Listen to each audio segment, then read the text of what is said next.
पद्म पुराण खंड 1 अध्याय 3। पुलस्त जी कहते हैं, राजन, ब्रह्मा जी सर्वज्ञ एवं साक्षात नारायण के स्वरूप हैं। वे उपचार से आरोप द्वारा ही उत्पन्न हुए कहलाते हैं। वास्तव में तो वे नित्य ही हैं। अपने निजी मान से उनकी आयु 100 वर्ष की मानी गई है। वह ब्रह्मा जी की आयु पर कहलाती है और उसके आधे भाग को परार्थ कहते हैं। 15 निमेष को एक काष्ठा होती है और 30 काष्ठाओं की एक कला और 20 कलाओं का एक मुहूर्त होता है। 30 मुहूर्तों के काल को मनुष्य का एक दिन रात माना गया है। 30 दिन रात का एक मास होता है और एक मास में 2 पक्ष होते हैं। 6 महीनों का एक अयन और 2 अयनों का एक वर्ष होता है। अयन 2 हैं, दक्षिणायन और उत्तरायण। दक्षिणायन देवताओं की रात्रि है और उत्तरायण उनका दिन है। देवताओं के 12,000 वर्षों के 4 युग होते हैं, जो क्रमशः सतयुग, त्रेतायुग, द्वापर युग और कलयुग के नाम से प्रसिद्ध है। अब इन युगों का वर्ष विभाग सुनो। पुरातत्व के ज्ञाता विद्वान पुरुष कहते हैं कि सतयुग आदि का परिणाम क्रमशः 4, 3, 2 और 1,000 दिव्य वर्ष है। प्रत्येक युग के आरंभ में उतने ही 100 वर्षों की संध्या कही जाती है और युग के अंत में संध्यांश होता है। संध्यांश का मान भी उतना ही है जितना संध्या का। नृपश्रेष्ठ, संध्या और संध्यांश के बीच का जो समय है उसी को युग समझना चाहिए और सतयुग और त्रेता आदि के नाम से प्रसिद्ध है। सतयुग, त्रेतायुग, द्वापर युग और कलयुग ये सब मिलकर चतुर्युग कहलाते हैं। ऐसे 1,000 चतुर्युगों का ब्रह्मा का एक दिन कहा गया है। राजन, ब्रह्मा के एक दिन में 14 मनु होते हैं। उनके समय का परिणाम सुनो। सप्तऋषि, देवता, इंद्र, मनु और मनु के पुत्र ये एक ही समय में उत्पन्न हुए होते हैं तथा अंत में साथ ही साथ इनका संहार भी होता है। 71 चतुर्युग से कुछ अधिक काल का एक मनवंतर होता है।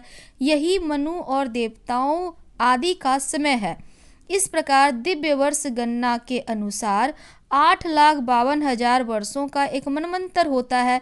महामते मानव वर्षों से गणना करने पर मनवंतर का कालमान पूरे 30,67,20,000 वर्ष का होता है, इससे अधिक नहीं। और इस काल को 14 गुना करने पर ब्रह्मा के एक दिन का मान होता है। उनके अंत में नैमित्तिक नाम का ब्रह्म प्रलय होता है और उसमें भूलोक, भूर्वलोक, स्वर्गलोक, संपूर्ण त्रिलोकी दग्ध होने लगती है। महलों में निवास करने वाले पुरुष आँच से संतप्त होकर जनलोक में चले जाते हैं और दिन के बराबर ही अपनी रात बीत जाने पर ब्रह्मा जी पुनः संसार की सृष्टि करते हैं। इस प्रकार पक्ष, मास आदि के क्रम से धीरे धीरे ब्रह्मा जी का एक वर्ष व्यतीत होता है तथा इसी क्रम से उनके 100 वर्ष भी पूरे हो जाते हैं और 100 वर्ष ही उन महात्मा की पूरी आयु है। भीष्म ने कहा, महामुने, कल्प के आदि में नारायण संज्ञक भगवान ब्रह्मा ने जिस प्रकार संपूर्ण भूतों की सृष्टि की उसका आप वर्णन कीजिए। पुलस्त जी कहते हैं, राजन, सबकी उत्पत्ति के कारण और अनादि भगवान ब्रह्मा जी ने जिस प्रकार प्रजावर्ग की सृष्टि की वह बतलाता हूँ, सुनो। जब पिछले कल्प का अंत हुआ उस समय रात्रि में सोकर उठने पर सत्वगुण के उद्वेग से युक्त प्रभु ब्रह्मा जी ने देखा कि संपूर्ण लोक सूना हो रहा है। तब उन्होंने यह जानकर कि पृथ्वी एकार वर्ण के जल में डूब गई है और इसमें पानी के भीतर ही स्थित है, उसको निकालने की इच्छा से कुछ देर तक विचार किया। फिर वे यज्ञ में बराह का रूप धारण कर जल के भीतर प्रविष्ट हुए। भगवान को पाताल लोक में आया देख पृथ्वी देव भक्ति से विनम्र हो गई और उनकी स्तुति करने लगी। पृथ्वी बोली कि भगवान, आप सर्वभूत स्वरूप परमात्मा हैं, आपको बारंबार नमस्कार है। आप इस पाताल लोक से मेरा उद्धार कीजिए। पूर्व काल में मैं आपसे ही उत्पन्न हुई थी। परमात्मन, आपको नमस्कार है। आप सबके अंतर्यामी है, आपको प्रणाम है। प्रधान कारण और व्यक्त आपके ही स्वरूप हैं, काल भी आप ही हैं, आपको नमस्कार है प्रभु। जगत की सृष्टि आदि के समय आप ही ब्रह्मा विष्णु और रुद्र रूप धारण करके संपूर्ण भूतों की उत्पत्ति, पालन और संहार करते हैं। यद्यपि आप इन सब से परे हैं, मुमुक्षु पुरुष आपकी आराधना करके मुक्त हो परब्रह्म परमात्मा को प्राप्त हो गए हैं। भला आप वसुदेव की आराधना किए बिना कौन मोक्ष पा सकता है? जो मन से ग्रहण करने योग्य, नेत्र आदि इंद्रियों के द्वारा अनुभव करने योग्य तथा बुद्धि के द्वारा विचारणीय है, वह सब आप ही का स्वरूप है। नाथ, आप ही मेरा उपादान हैं, आप ही आधार है, आपने ही मेरी सृष्टि की है तथा मैं आपकी ही शरण में हूँ, इसलिए इस जगत के लोग मुझे माधवी कहते हैं। पृथ्वी ने जब इस प्रकार स्तुति की, तब उन परम कांतिमान भगवान धरणीधर ने स्वर्ग में गर्जना की। सामवेद ही उनकी रस उस ध्वनि के रूप में प्रकट हुआ। उनके नेत्र खिले हुए कमल के समान शोभा पा रहे थे तथा शरीर कमल के पत्ते के समान श्याम रंग का था। उन महाबराह रूपधारी भगवान ने पृथ्वी को अपनी दाढ़ों पर उठा लिया और रसातल से वे ऊपर की ओर उठे। उस समय उनके मुख से निकली हुई सांस के आघात से उछले हुए उस प्रलयकाली जल में जनलोक में रहने वाले सननंदन आदि मुनियों को भिगोकर निष्पाप कर दिया। भगवान महाबराह का उदर जल से भीगा हुआ था। जिस समय वे अपने वेदमय शरीर को कांपते हुए पृथ्वी को लेकर उठने लगे, उस समय आकाश में स्थित महर्षिगण उनकी स्तुति करने लगे। ऋषियों ने कहा, जनेश्वरों के भी परमेश्वर के सब आप सबके प्रभु हैं। गदा, शंख, पद्म, खड्ग, चक्र धारण करने वाले हैं। सृष्टि, पालन और संहार के कारण तथा ईश्वर भी आप ही हैं, जिसे परम पद कहते हैं, वह भी आपसे भिन्न नहीं है। प्रभु, आपका प्रभाव अतुलनीय है। पृथ्वी और आकाश के बीच जितना अंतर है, वह सब आपके ही शरीर से व्याप्त है। इतना ही नहीं, यह संपूर्ण जगत भी आपसे व्याप्त है। भगवान, आप इस विश्व का हित साधन कीजिए। जगदीश्वर एकमात्र आप ही परमात्मा है, आपके सिवा कोई दूसरा नहीं है। आपकी ही महिमा है जिससे यह चराचर जगत व्याप्त हो रहा है। यह सारा जगत ज्ञान स्वरूप है, तो भी अज्ञानी मनुष्य इसे पदार्थ रूप देखते हैं, इसीलिए उन्हें संसार समुद्र में भटकना पड़ता है। परंतु परमेश्वर, जो लोग विज्ञान वेदता हैं, जिनका अंतःकरण शुद्ध है, वे समस्त संसार को ज्ञान में ही देखते हैं, आपका स्वरूप भी समझते हैं। सर्वभूत स्वरूप परमात्मन, आप प्रसन्न होइए, आपका स्वरूप अप्रमेय है। प्रभु भगवान, आप सबके उद्भव के लिए इस पृथ्वी का उद्धार एवं संपूर्ण जगत का कल्याण कीजिए। राजन, सनक आदि मुनि जब इस प्रकार स्तुति कर रहे थे, उस समय पृथ्वी को धारण करने वाले परमात्मा महाबराह शीघ्र ही इस वसुंधरा को ऊपर उठा लाए और उसे महासागर के जल पर स्थापित किया। उस जल राशि के ऊपर यह पृथ्वी एक बहुत बड़ी नौका की भांति स्थित हुई। तत्पश्चात भगवान ने पृथ्वी के कई विभाग करके 7 द्वीपों का निर्माण किया तथा भूलोक, भूलोक, स्वर्गलोक, महलोक, इन चारों लोकों की पूर्ववत कल्पना की। तदंतर ब्रह्मा जी ने भगवान से कहा कि प्रभु, मैं इस समय जिन प्रधान असुरों को वरदान दिया है, उनको देवताओं की भलाई के लिए आप मार डालें। मैं जो सृष्टि रखूंगा उसका पालन करना आप। उनके ऐसा कहने पर भगवान विष्णु तथास्तु कहकर चले गए और ब्रह्मा जी देवता आदि प्राणियों की सृष्टि प्रारंभ की। महत्व की उत्पत्ति को ही ब्रह्मा की प्रथम दृष्टि समझना चाहिए। तन्मात्राओं का आविर्भाव, दूसरी सृष्टि, उसे भूत सर्ग भी कहते हैं। वैकारिक अर्थात सात्विक अहंकार से जो इंद्रियों की उत्पत्ति हुई है, वह तीसरी दृष्टि है। उसी का दूसरा नाम इंद्रिय सर्ग है।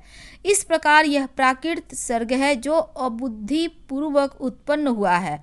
चौथी दृष्टि का नाम है मुख्य सर्ग। पर्वत और वृक्ष आदि स्थावर वस्तुओं को मुख्य कहते हैं। तिर्यकोत कहकर जिसका वर्णन किया गया है, वह 5वीं दृष्टि के अंतर्गत आता है और उन्हें तिर्यक योनि भी कहते हैं। तत्पश्चात ऊर्ध्व रेता देवताओं का सर्ग है। वहीं छठी दृष्टि है और उसी को देवसर्ग भी कहते हैं। तदंतर सातवीं दृष्टि अर्वासोक्ताओं की है और वही मानव सर्ग कहलाता है। आठवां अनुग्रह सर्ग है, वह सात्विक भी है और तामस भी। इन 8 सर्गों में से अंतिम 5 वैकृत सर्ग माने गए हैं तथा आरंभ